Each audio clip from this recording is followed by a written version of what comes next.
കൃഷ്ണ ഗുരുവായൂരപ്പ ശരണം. ഗുരുവായൂരപ്പൻ്റെ ഉച്ചപൂജ കഴിഞ്ഞു, നട തുറന്നു. അപ്പോൾ നമുക്കെല്ലാവർക്കും ഗുരുവായൂരപ്പനെ കാണാൻ പോകണ്ടേ? എല്ലാവരും വരൂ കേട്ടോ. ഗുരുവായൂരപ്പൻ്റെ ആ ചതുർബാഹുവായ വിഗ്രഹത്തിൽ ഇന്ന് എന്താണ് അലങ്കാരം എന്നൊക്കെ നോക്കണ്ടേ? അപ്പോൾ എല്ലാവരും പോന്നോളൂ. നമുക്ക് ആദ്യം തന്നെ കിഴക്കേ നടയിലുള്ള ഗണപതി ക്ഷേത്രത്തിൽ പോയിട്ട് വിഘ്നേശ്വരനെ കണ്ട് സർവ്വവിഘ്നങ്ങളും മാറ്റിത്തരാൻ വേണ്ടി പ്രാർത്ഥിക്കാം. അതിനുശേഷം ഗുരുവായൂരപ്പൻ്റെ അടുത്തേക്ക് തൊഴാൻ വരാം. അങ്ങനെ ഗണപതിയുടെ അടുത്ത് വന്ന് ഗണപതിയെ തൊഴുക. പിന്നീട് നമുക്ക് ഗോപുരവാതിൽ കടന്ന് ആ ഗുരുവായൂരപ്പൻ്റെ ശ്രീലകത്തേക്ക് ഇങ്ങനെ വരാം. അങ്ങനെ നമ്മൾ വരുമ്പോൾ വാതിൽ മാടത്തിൻ്റെ അവിടെ എത്തുമ്പോൾ രാവിലെയൊക്കെ നല്ല തിരക്കാണ്. നല്ല തിരക്കാന്ന് പറഞ്ഞാൽ കൊടിമരം വഴിയാണ് വിട്ടിരുന്നത്. എന്താ പറയുക, വന്ദേ ഭാരത് എന്ന് പറയും. അങ്ങനെ വിടുക ചെയ്യാം. അങ്ങനെ വിട്ട് ഒന്നിച്ചുള്ള തിരക്കാണ്. അത് കഴിഞ്ഞ് വൈകുന്നേരം ഈ ഉച്ചയ്ക്കിപ്പോൾ ഏകദേശം 2:15 വരിയൊക്കെ കഴിഞ്ഞു, നിർത്തി. ഇനിയിപ്പോൾ 3:30 വീണ്ടും തുറക്കും. അപ്പോൾ നമ്മൾ കൊടിമരത്തിൻ്റെ കതിയനെ വന്ന് നേരെ ഉള്ളിലേക്ക് വരികയാണ്. ഇടത്തെ സൈഡിലുള്ള നാരായണീയം എഴുതിയ മേൽപ്പത്തൂരിൻ്റെ ഇരിക്കുന്ന സ്ഥലത്തേക്ക് ഒന്ന് നോക്കിയിട്ട് അദ്ദേഹത്തെ സ്മരിക്കുക. അതുപോലെ വലത്തെ സൈഡിലേക്ക് നോക്കിയാൽ തൂണ് കാണാം. നരസിംഹാവതാരം കാണിച്ചു കൊടുത്ത ആ തൂണ് കാണാം. അങ്ങനെ വന്ന് അവിടുന്ന് നമ്മൾ ആ വലത്തെ സൈഡിലൂടെ ഇങ്ങനെ വരുമ്പോൾ ശ്രീലകത്തേക്ക് ഇങ്ങനെ നോക്കുമ്പോൾ ദീപപ്രഭ ഇങ്ങനെ കാണാം. ദീപപ്രഭയിൽ നമ്മുടെ പൊന്നുണ്ണിയുടെ കാലിങ്ങനെ കാണാം, കാൽത്തളകൾ കാണാം. അങ്ങനെ നോക്കി നോക്കി വരുമ്പോൾ ഒരു ആലിലയിലാണ് ഇന്നത്തെ നമ്മുടെ പൊന്നുണ്ണി ആ ശ്രീലകത്തിരിക്കണത്. അത് മാത്രമല്ല, ആ വലത്തെ കാലിൻ്റെ പെരുവിരലിങ്ങനെ കുടിക്കുകയാണ് ആള്. പാവാട്ടോ, ഒന്നും കിട്ടിയിട്ടില്ല എൻ്റെ കുട്ടിക്ക് എന്ന് പറഞ്ഞില്ലേ. ആ യശോദാമ്മ ഒന്നും കൊടുത്തില്ല എന്നാണ് തോന്നണേ. വളരെ ഇന്ന് ഇവിടെ ഗുരുവായൂരാണെങ്കിൽ നീതിയും കിട്ടിയില്ല എന്നൊക്കെയാണ് തോന്നുന്നത്. ആ കാഴ്ച കണ്ട എന്താ ഒരു മഹാപാവമായിട്ടുള്ളൊരു ഉണ്ണി ഇങ്ങനെ ആ കാല് എൻ്റെ പെരുവിരൽ തുടങ്ങിയ. എന്തായാലും നല്ല കാഴ്ചയാണ്, നല്ല രസമാണ്. ആലിലേക്ക് അങ്ങനെ നല്ല പച്ചപ്പുള്ള ആലില അങ്ങനെ ചാർത്തിയിട്ടുണ്ട്. പിന്നെ ഉണ്ണിയുടെ ഇത് ഇങ്ങനെ കാണാം. പട്ടുകോണൊക്കെ ഉടുത്ത് നല്ലൊരു ഉണ്ണിയായിട്ടാണ് ഇരിക്കണത് കേട്ടോ. അതുകൂടാതെ ഉണ്ണിയെ ഇങ്ങനെ വെണ്ണയൊന്നും കിട്ടിയിട്ടില്ലേ, അതാണെന്ന് ആ പെരുവിരലിങ്ങനെ നുണയണത്. എന്തായാലും നല്ല ചന്തമുണ്ട്. പീലിത്തിരിമുടി കെട്ടിയിട്ടുണ്ട്. പീലി ഇങ്ങനെ കളഭം കൊണ്ട് ചാർത്തിയിട്ടുണ്ട്. പീലിത്തിരിമുടി 2 പീലിത്തിരിമുടി ഇങ്ങനെ കെട്ടിയിട്ടുണ്ട്. അതുപോലെ തന്നെ ഒരു വളയം പോലത്തെ മാലയുണ്ട്. ഗോപിക്കുറി തൊട്ടിട്ടുണ്ട്. കൈവളകൾ ചാർത്തിയിട്ടുണ്ട്. തോൾവളകളുണ്ട്. അതേപോലെ ചെവിപ്പൂക്കളുണ്ട്. പിന്നീട് ഉള്ളത് എന്താണെന്ന് വെച്ചാൽ ഉണ്ടമാലയാണ്. ഉണ്ടമാല ഇങ്ങനെ തെച്ചിയും തുളസിയും വെളുത്ത പൂവും 3 കൂടി സമം ചേർത്തിട്ടാണെന്ന് 2 ഉണ്ടമാല ഉണ്ട്. വളരെ രസമായിട്ടുള്ള ഉണ്ടമാലയാണ്. നല്ലൊരു ചുവപ്പും വെള്ളയും കൂടി ഉള്ള ആ ഒരു കളറിലിങ്ങനെ കാണാൻ നല്ല രസമായിട്ട് കാണാനുണ്ട് ഉണ്ടമാലയും. അതേപോലെ അതിൻ്റെ മേലെ വിധാനമായിട്ട് പൊന്നുണ്ണിയുടെ തുളസിമാല ഇങ്ങനെ കാണാനുണ്ട്. അങ്ങനെ ആ ശ്രീലകത്തേക്ക് ഇങ്ങനെ നോക്കുമ്പോൾ എന്താ ഒരു രസം.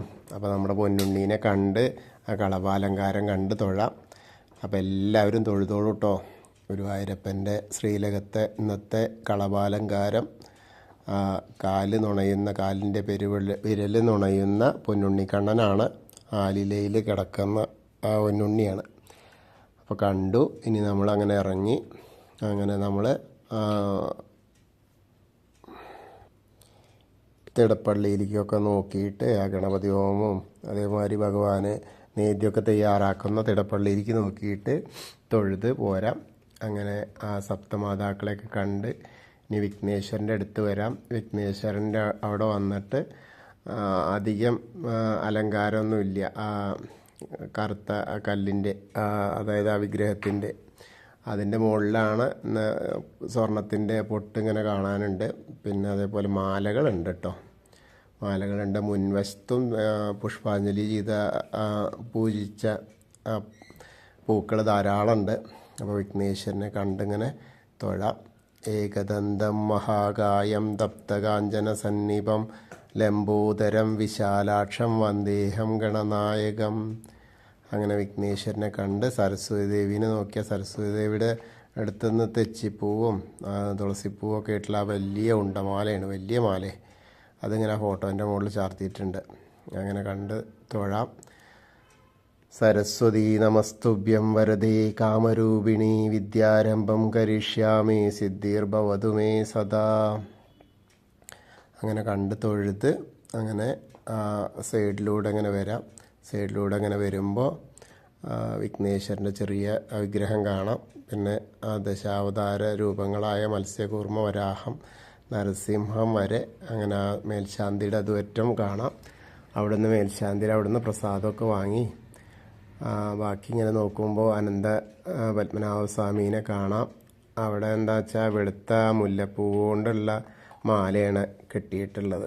അതിങ്ങനെ കണ്ട് അവിടെയും തൊഴുത് പിന്നീട് ആ പുറകുവശത്തായി ശ്രീലകത്തിൻ്റെ പുറകുവശത്തായിട്ട് വന്നിട്ട് ഒന്ന് സാഷ്ടാംഗം നമസ്കരിക്കാം. അങ്ങനെ നമസ്കരിച്ച് നമുക്ക് പറയാനുള്ളതൊക്കെ അവിടെ പറയാം. അങ്ങനെ തിരിച്ചിങ്ങോട്ട് പോരുമ്പോൾ വീണ്ടും ബലരാമനും രാമനും അങ്ങനെയുള്ള ബാക്കി ദശാവതാര രൂപങ്ങളും അതുപോലെ ഉണ്ണിക്കണ്ണനും ഒക്കെ കണ്ട് കൃഷ്ണനെയൊക്കെ കണ്ട് മുരുകനെയും കണ്ട് അതേപോലെ ഹനുമാൻ സ്വാമിയുടെ അവിടുത്തെ ഇന്നിപ്പോൾ ഒന്നുമില്ല, ആകെ ലേശം കുങ്കുമം മാത്രമേ ഉള്ളൂ കേട്ടോ, സിന്ദൂരം മാത്രമേ ഉള്ളൂ, വേറെ ഒരു അലങ്കാരവും ഇല്ല, ആരും മാലയൊന്നും വെച്ചിട്ടില്ല. അങ്ങനെ അവിടുന്ന് രാധാകൃഷ്ണ വിഗ്രഹവും അതേപോലെ മറ്റേ വസുദേവരുടെ ആ രൂപമൊക്കെ കണ്ടിങ്ങനെ പോരാം. അങ്ങനെ ഓവിൻ്റെ അവിടെ വന്നിട്ടൊന്ന് പ്രണാമിക്കാം. അത് കഴിഞ്ഞാൽ നേരെ ആ ഗ്രില്ലിൻ്റെ അപ്പുറത്തേക്ക് ഇങ്ങോട്ട് വന്ന് നമ്മുടെ പൊന്നുണ്ണീനെ കാണാം. ആ കൽപ്പകവൃക്ഷത്തിൻ്റെ ചുവട്ടിലിരിക്കുന്ന താമരക്കണ്ണനെ കണ്ട് തൊഴുത് അതേപോലെ മണിക്കിണർ കണ്ട് തൊഴാം. അതേപോലെ അങ്ങോട്ട് തിരിഞ്ഞാൽ ആ നൃത്താറയിൽ നമ്മുടെ പൊന്നുണ്ണി നൃത്തം ചെയ്യുന്നതായിട്ട് അങ്ങോട്ട് സങ്കല്പിച്ച അവിടെ ആ കിടാവിളക്ക് ഇങ്ങനെ കത്തി നിൽക്കണു. അപ്പോൾ അവിടെയൊക്കെ കണ്ട് തൊഴുത് നേരെ ഇങ്ങോട്ട് പുറത്തേക്ക് കിടക്കാൻ വടക്കേ നടയിലൂടെ പുറത്തേക്ക് വന്ന് അങ്ങനെ ആ പ്രസാദ കൗണ്ടറിൽ നിന്ന് പ്രസാദമൊക്കെ വാങ്ങി തീർത്ഥമൊക്കെ വാങ്ങി നേരെ നമ്മുടെ അമ്മയുടെ അടുത്ത് ഭഗവതിയുടെ അടുത്തേക്ക് വരാം. ഭഗവതിയുടെ അടുത്ത് വരുമ്പോൾ ഭഗവതി ഇന്ന് ധാരാളം പൂക്കളുണ്ട്. പിന്നെ ഈ പറഞ്ഞ മാതിരി പൊട്ടൊക്കെ തന്നെയുള്ളൂ, വേറെ വലിയ ഇതൊന്നുമില്ല. പട്ട് ഞൊറിഞ്ഞെടുത്തിട്ടുണ്ട്, അത്രയൊക്കെ തന്നെയുള്ളൂ. അപ്പോൾ അമ്മേനെയൊക്കെ കണ്ട് സുഖമായിട്ട് ദർശനം കിട്ടട്ടെ. അങ്ങനെ തൊഴുത് സർവമംഗളമാംഗല്യേ ശിവേ സർവാർത്ഥ സാധികേ ശരണ്യേ ത്രയംബകേ ഗൗരി നാരായണി നമോസ്തുതേ. അങ്ങനെ ഭഗവതീനെ കണ്ട് തൊഴുത് നമുക്ക് ഇങ്ങോട്ട് തിരിയുമ്പോൾ മമ്മിയൂരപ്പനെ കണ്ട് തൊഴാം. നമശിവായ നമശിവായ നമശിവായ എന്നുള്ള പഞ്ചാക്ഷരി മന്ത്രം ജപിച്ച് മമ്മിയൂരപ്പനെ കണ്ട് തൊഴാം. അങ്ങനെ അവിടുന്ന് ഇങ്ങോട്ട് പോരുമ്പോൾ കൊടിമരം നോക്കിയിട്ട് അങ്ങനെ പോരാം. അപ്പോൾ ആൾ രൂപത്തിൻ്റെ അവിടെയും മഞ്ചാടി വയറിനോടത്തൊക്കെ ആൾക്കാരുണ്ട്. അങ്ങനെ അവിടെ ആൾ രൂപത്തിൻ്റെ അവിടെ നിന്നൊക്കെ ഇങ്ങനെ പോന്ന് കൊടിമരത്തിൻ്റെ അവിടെ നിന്ന് ഒന്നും കൂടി നമുക്ക് ശ്രീലകത്തേക്ക് നോക്കിയാൽ നമ്മുടെ ആ പൊന്നുണ്ണി ലീലയിൽ കിടക്കുന്ന പൊന്നുണ്ണി ഉണ്ടോയെന്ന് നോക്കണ്ടേ. അപ്പോൾ ഒന്നും കൂടിയും കാണാം, ഒന്ന് ചാടിയാൽ കാണാം കേട്ടോ. അത് കഴിഞ്ഞാൽ കൊടിമരച്ചോട്ടിലൊന്ന് ഒന്ന് സാഷ്ടാംഗം പ്രണമിക്കാം. അങ്ങനെ അവിടുന്ന് പിന്നെ കൂത്തമ്പലത്തിലേക്ക് ഇങ്ങോട്ട് വന്നാൽ കൂത്തമ്പലത്തിലെ കിടാവിളക്ക് ഇങ്ങനെ കാണാം. അപ്പോൾ അവിടേക്ക് നോക്കി ഒന്ന് പ്രണമിച്ച് അതേപോലെ അയ്യപ്പസ്വാമിയുടെ അവിടെ വന്ന് അയ്യപ്പസ്വാമീനെ കണ്ട് തൊഴാം. അവിടെയുണ്ട് അധികം ഒന്നും അലങ്കാരമൊന്നുമില്ല. ആ പട്ടിങ്ങനെ ഞൊറിഞ്ഞു കൊടുത്തിട്ടുണ്ട്, ആ നീല പട്ടുമുണ്ട്, അതേമാതിരി ആ ഗോളക പോലത്തെ ഇത് ഇറക്കിയിട്ടുണ്ട്. അപ്പം അങ്ങനെ കാണാൻ അയ്യപ്പസ്വാമീനെയും കാണാൻ നല്ല രസമായിട്ടുണ്ട്. ഭൂതനാഥ സദാനന്ദ സർവഭൂതദയാപര രക്ഷ രക്ഷ മഹാബാഹു ശാസ്തേ സ്തുഭ്യം നമോ നമ പ്രാർത്ഥിച്ച് ഒന്നിങ്ങോട്ട് പ്രദക്ഷിണമായിട്ട് വന്ന് പടിഞ്ഞാറ നടയിലേക്ക് വരാം. അവിടെ വരുമ്പോൾ ആ ദീപസ്തംഭം കാണാം. പിന്നെ അതേമാതിരി കൊടിമരം കാണാം. രണ്ടോടത്തിയിലുള്ള വേണുഗോപാല മുരളീധര വിഗ്രഹങ്ങൾ കാണാം. കണ്ട് തൊഴുത് അപ്പോൾ ഇന്നത്തെ ഉച്ചപൂജ, ഗുരുവായൂരപ്പൻ്റെ ഉച്ചപൂജ നമ്മളെല്ലാവരും ഒപ്പം പോയി കണ്ടു, തൊഴുതു.